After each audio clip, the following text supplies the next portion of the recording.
అదేంటండి, మీ అమ్మా నాన్న పొద్దుటి నుంచి ఎక్కడికి వెళ్లారో తెలియడం లేదు? అదేంటి, ఎక్కడికి వెళ్ళినా చెప్పి వెళ్ళేవారు కదా. అలా చెప్పే ఉంటే ఎక్కడికి వెళ్లారో నేనే మీకు చెప్పేదాన్ని కదా, మిమ్మల్ని ఎందుకు అడుగుతాను? అయినా మనకు కూడా చెప్పకుండా వెళ్లాల్సిన అవసరం ఏముంది? ఏమో, ఎవరికి తెలుసు? మనకి చెప్పుకోలేని పనులున్నాయో వీళ్ళకి చెప్పడం ఎందుకులే అన్న నిర్లక్ష్యమో. ఎక్కడికన్నా అడిగితే మీకెందుకు అని వాళ్ళు అరుస్తారు, అడక్కపోతే ఎందుకు అడగలేదని వీళ్ళు అరుస్తారు. మనం ఎవరి మీద అరవాలి? అక్క, అత్తే వాళ్ళు వస్తున్నారు.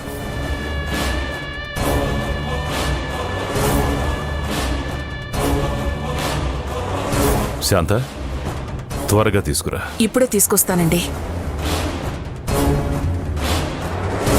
ఏంటత్తయ్యా, ఎవరికీ చెప్పకుండా పొద్దున్నే ఎక్కడికి వెళ్లారా అని మీ అబ్బాయి అడుగుతున్నారు. ఒక మంచి పని చేయడానికి వెళ్ళాను శ్యామల. ఇన్నాళ్ళ నుంచి నేను ఏది కోరుకున్నానో ఇప్పుడు అదే జరిగింది. ఏంటో అంత మంచి పని చెప్తే మేము వింటాంగా. నా చిన్న కోడల్ని తీసుకురావడానికి వెళ్ళాం. ఏంటత్తయ్యా, కీర్తిని తీసుకురావడానికి వెళ్లారా? కీర్తి కోడలు ఎలా అవుతుంది? కీర్తికి ఈ ఇంటికి సంబంధం ఏముంది?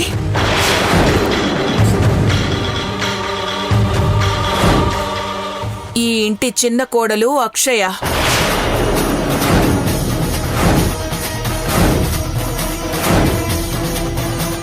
శివరాం తాళి కట్టింది అక్షయ్కి.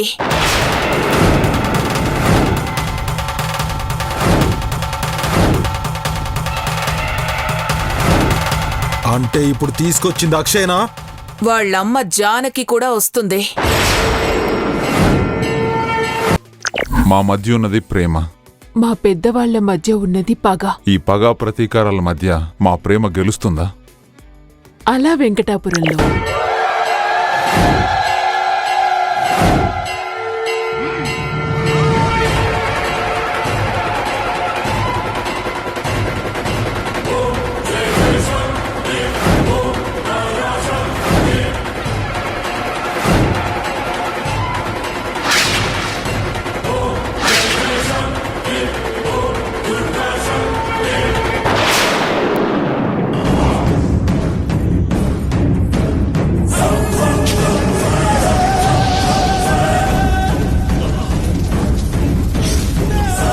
ఆగో!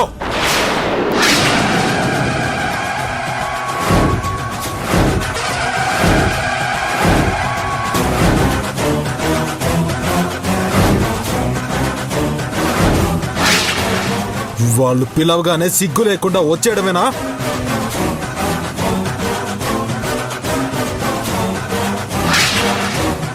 దుర్గా, పిలిచింది నేను. అడ్డుకునే అధికారం నీకు లేదు.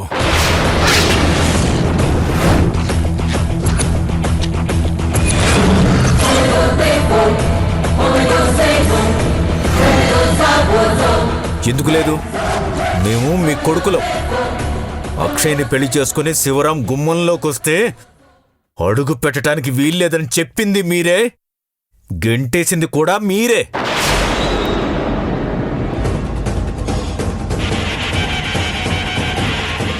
ఇప్పుడు శివరాం కూడా అక్షయ్ని వదిలేశాడు. మరి అక్షయ్ని ఎలా తీసుకొస్తారు? ఏంట్రా మాటలు? కోపంలో 1,00,000 అంటాం, ప్రతిదీ పట్టించుకుంటామా?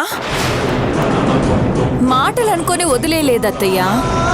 చిన్న కొడుకు చచ్చిపోయాడని తలకి స్నానమే చేశారు మావయ్య గారు.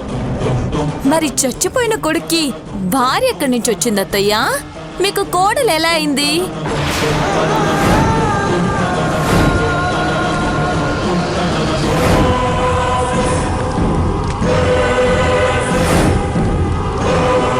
వీళ్ల వల్లే కదా ఊర్లో పరువు పోయింది అని గొడవపడి ఈ ఊరొచ్చాము. మరి పరువు తీసిన వాళ్ళని ఇంట్లోకి తీసుకురావడం పరువా మావయ్య?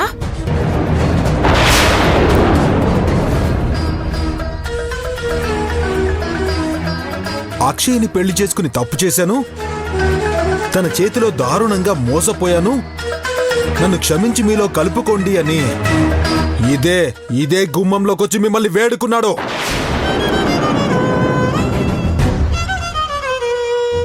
కన్నీళ్లు పెట్టుకున్నాడు, కాళ్ళు పట్టుకున్నాడు. అయినా వాడిని క్షమించకుండా మా చేతే వాడి మెడ పట్టుకుని బయటికి గెంటించేశారు.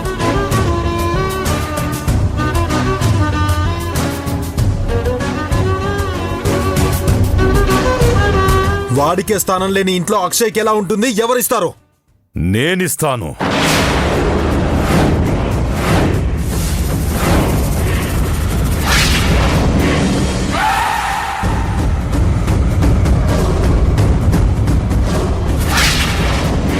ఇది నా ఇల్లు.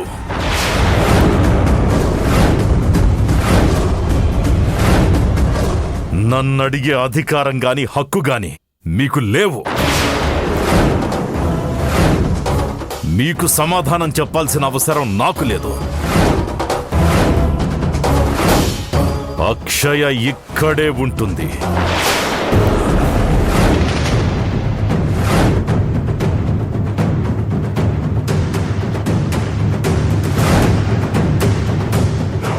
నచ్చిన వాళ్ళిక్కడుండొచ్చు, నచ్చని వాళ్ళు తక్షణమే బయటికెళ్ళిపోవచ్చు.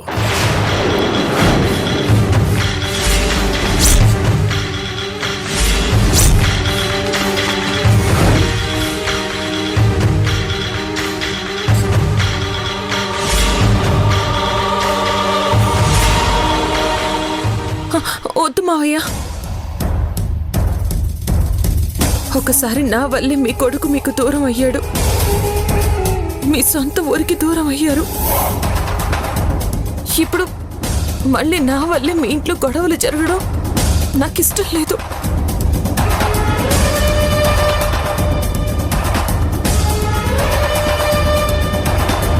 అవునన్నయ్య గారు, కలిసిమెలిసి ఉన్న మీరు ఈ గొడవలతో విడిపోవద్దు.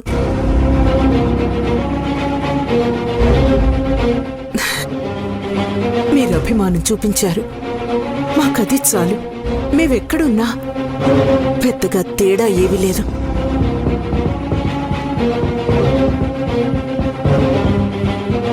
మా వల్ల వాళ్ళు బాధపడ్డం ఎందుకు? మేము వెళ్ళిపోతాం మావయ్య. ఆగక్షయ,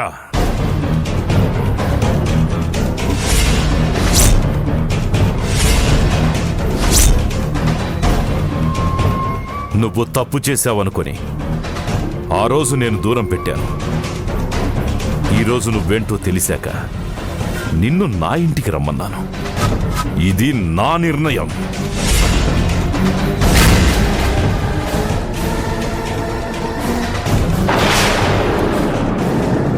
నీ మామగారిగా నేను నిన్ను శాసిస్తున్నాను. నువ్వు ఈ ఇంట్లోనే ఉండాలి.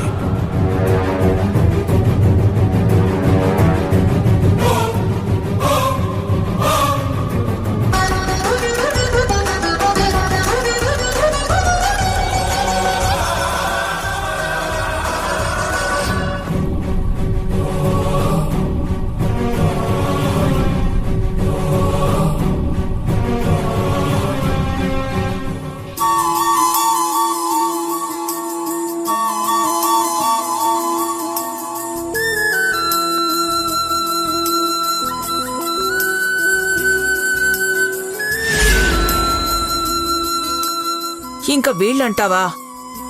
నీ పెళ్లితోనే ఎవరి బుద్ధేంటో బయటికొచ్చింది.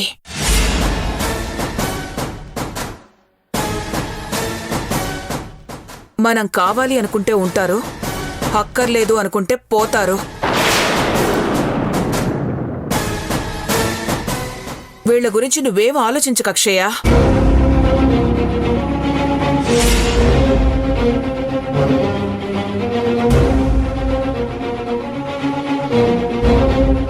మీరు పెళ్లి చేసుకొచ్చినప్పుడు మీ జంటకి హారతిద్దామనుకున్నాను. ఆ అవకాశం నాకు దక్కలేదు. ఇప్పుడు శివరాం నీ పక్కన లేడు. అయినా పర్వాలేదు, తొందరలోనే మళ్ళీ మీరిద్దరూ కలుస్తారు.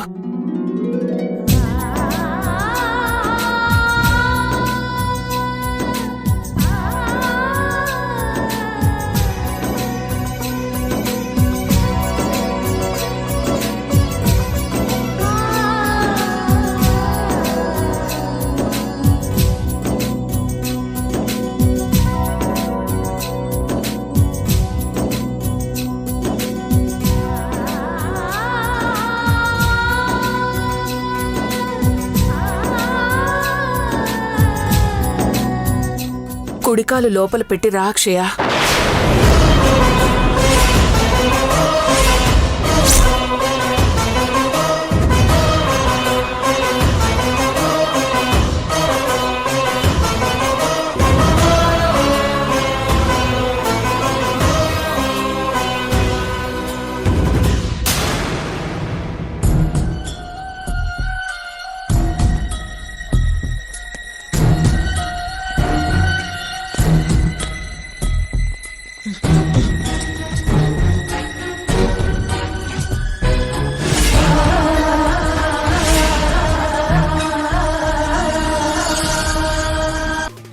అంతులేని కథ. ఇది ముగ్గురు అమ్మాయిల కథ.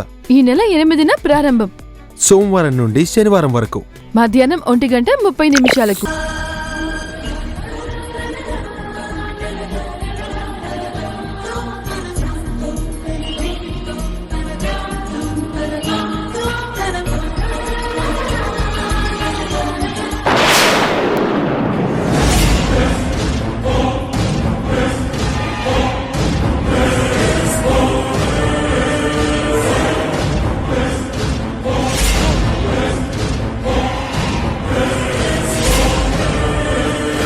మనం కావాలి అనుకుంటే ఉంటారు, హక్కర్లేదు అనుకుంటే పోతారు. చూసావా అక్క, ఎంత మాట అన్నారు? ఉంటే మూసుకునుండమన్నారు, లేకపోతే ఇంట్లో నుంచి పొమ్మన్నారు. అంటారే, ఎందుకనరు? అక్షయ దూరంగా ఉన్నప్పుడే మనల్ని సాధించేవారు.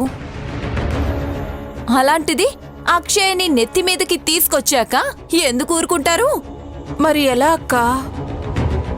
అక్షయ లేకపోతేనే మన పరిస్థితి అంతంత మాత్రం. ఇప్పుడు పని మనుషుల కన్నా హీనంగా మారుతుంది. ఎందుకంటే పెత్తనమంతా తన చేతుల్లోకి వెళ్తుంది. మనమేం చేయలేం. ముందే విషయం కీర్తికి చెప్పి సలహా అడుగుదాం. ఏ హ్యాండ్సమ్, నిన్నిలా స్క్రీన్ మీద చూస్తూ ఎంతకాలం నా ప్రేమను చెప్పుకోమంటావు? నీతో లైఫ్ పంచుకోవాలని ఫిక్స్ అయిపోయాను. మన పెళ్ళి ఎప్పుడా అని ఎదురు చూస్తున్నాను.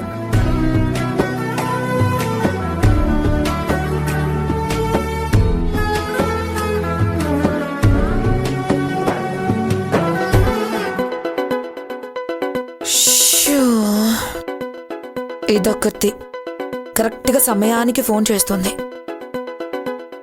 ఇప్పుడు ఎందుకు ఫోన్ చేసిందో?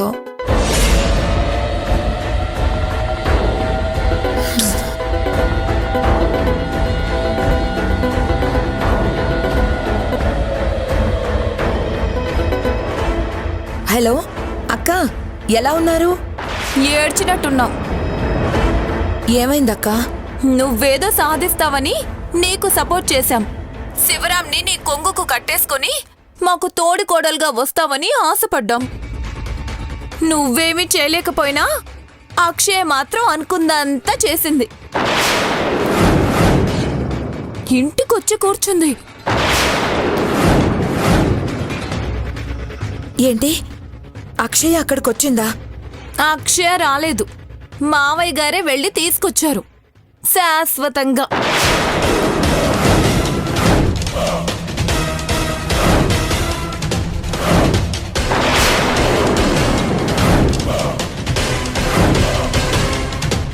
ఏంటి, ఇదంతా నిజమా? నేను నమ్మలేకపోతున్నానక్క. నువ్వు నమ్ముతావని ఫోన్ చేయలేదు, ఏదో ఒకటి చేస్తావని ఫోన్ చేశాను. ఏదో ఒకటి త్వరగా చెయ్యి. సరే సరే, నువ్వు ఫోన్ పెట్టే, నేను చూసుకుంటాను.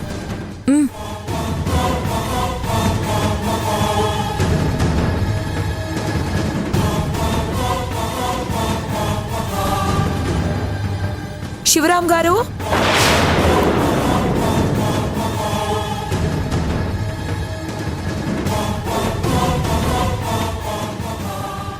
Mummy mummy, daddy.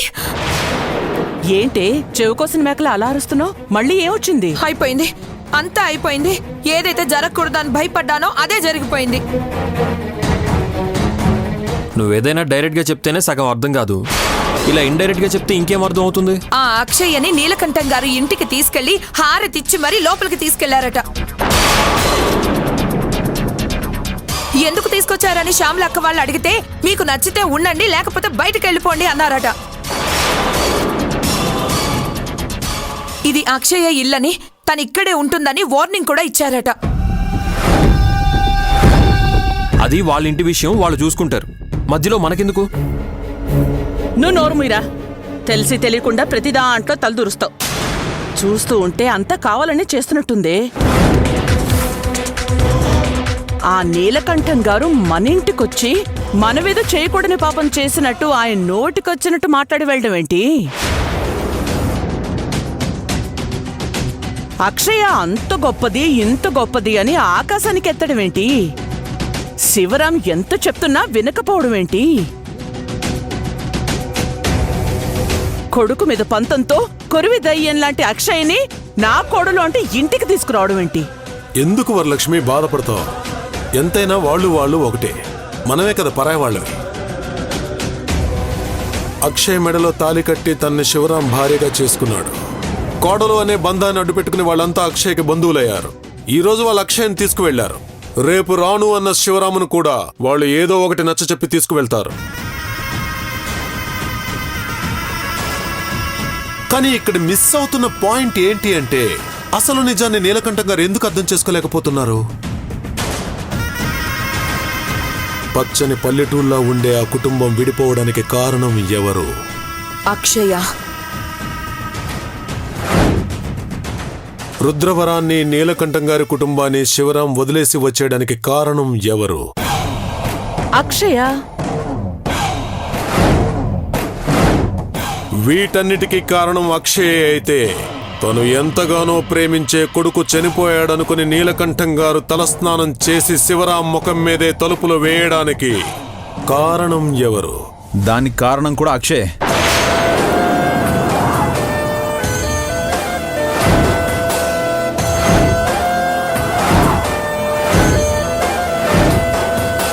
మా ఇంట్లో జరిగిన ప్రతి చెడుకి కారణం ఆ అక్షయ్. అలాంటి దాన్ని ఆ ఇంట్లో ఉండనివ్వకూడదు. ఎలా శివరాం గారు? అక్షయ గురించి మీరు పూర్తిగా తెలుసుకున్నారు, కానీ మీ బాధ ఏంటో మీ ఇంట్లో వాళ్ళు అర్థం చేసుకోవడం లేదే. ఈ పరిస్థితుల్లో మీరు మాత్రం ఏం చేయగలరు? అసలు నాకు అర్థం కానిదేంటంటే, వాళ్ళ కొడుకు జీవితాన్ని ఇంతలా నాశనం చేసిన ఆ అమ్మాయిని వాళ్ళెలా నమ్ముతున్నారు? అది వాళ్ళ తప్పు కాదు వరలక్ష్మి. అక్షయ మాయ అలా పనిచేస్తుంది. ఆ ఇంటిని సర్వనాశనం చేసేంత వరకు అక్షయ నిద్రపోదు. నా కుటుంబానికి ఎప్పటికీ అలాంటి పరిస్థితి రానివ్వను. అక్షయ్ ఆడే ఆటలు వాళ్ళు తెలుసుకోలేకపోయినా నేను తెలియచేస్తాను. నాకు ఏ స్థానం లేని ఆ ఇంట్లో అక్షయ్ ఏ అధికారంతో ఉంటుందని నిలదీస్తాను. మా నాన్నని ఎదిరించైనా అక్షయ్ నా ఇంటి నుంచి పంపించేస్తాను. శివరాం గారు వద్దు. మళ్ళీ మీకు అక్కడ ఏదైనా అవమానం జరిగితే నేను తట్టుకోలేను. శివరాంని ఆపకు కీర్తి. అక్కడ నాశనమైపోతుంది తన కుటుంబం. తన కుటుంబాన్ని రక్షించుకోవాల్సిన బాధ్యత శివరాం మీద ఉంది. మీరు చెప్పింది కరెక్టే అంకుల్. ఎన్ని అవమానాలు జరిగినా భరిస్తాను, కానీ అక్షయ్ అనుకునేది మాత్రం జరగనివ్వను. అక్షయ్కి ఆ ఇంట్లో స్థానం లేకుండా చేస్తాను.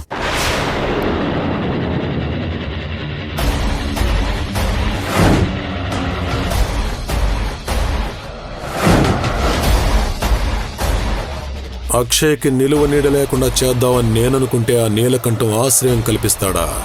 ఇప్పుడు చూడు, కొడుకు కొట్టే దెబ్బకి ఆ నీలకంఠం గిలగిలగిల కొట్టుకుంటాడు. కన్న కొడుకుని కాదని ఆ అక్షయ్కి ఆశ్రయం ఎలా ఇస్తాడో మనము చూద్దాం.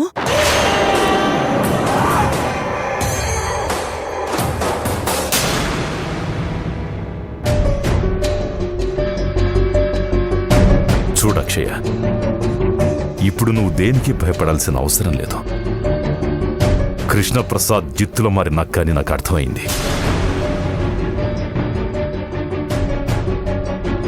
ఆడవాళ్లే కదా నన్నేం చేయగలరు అన్న అహంకారంతో వాళ్ళిదంతా చేస్తున్నారు. ఇక నుంచి నీ పోరాటంలో నీకండగా నేనుంటాను.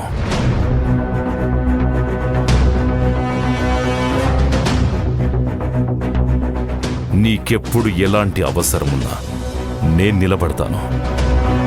నువ్వు ధైర్యంగా ఉండు.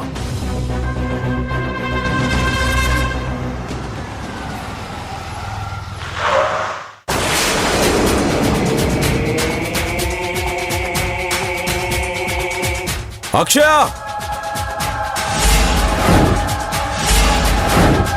అక్షయ!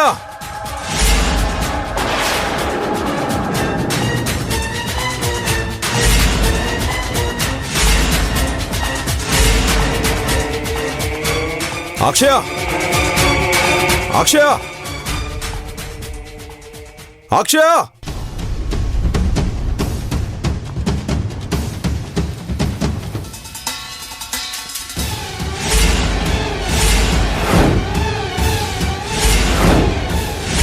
ఏంటి ఇక్కడున్నావు? ఆ మాట అడగడానికి నువ్వెవరు? నీ కొడుకుని, అక్షయ భర్తని. నా కొడుకువైతే ఇక్కడ నా ఇంట్లో ఉండాలి. అక్షయ భర్తవైతే అక్షయతో ఉండాలి. నువ్విప్పుడు ఎక్కడుంటున్నావు? ఎక్కడి నుంచి వచ్చావు? అక్షయ చేతిలో మోసపోయాను నానా అని ఈ గుమ్మం తొక్కినప్పుడు ఈ ఇంట్లో నాకు స్థానం లేదని మీరే గెంటేశారు.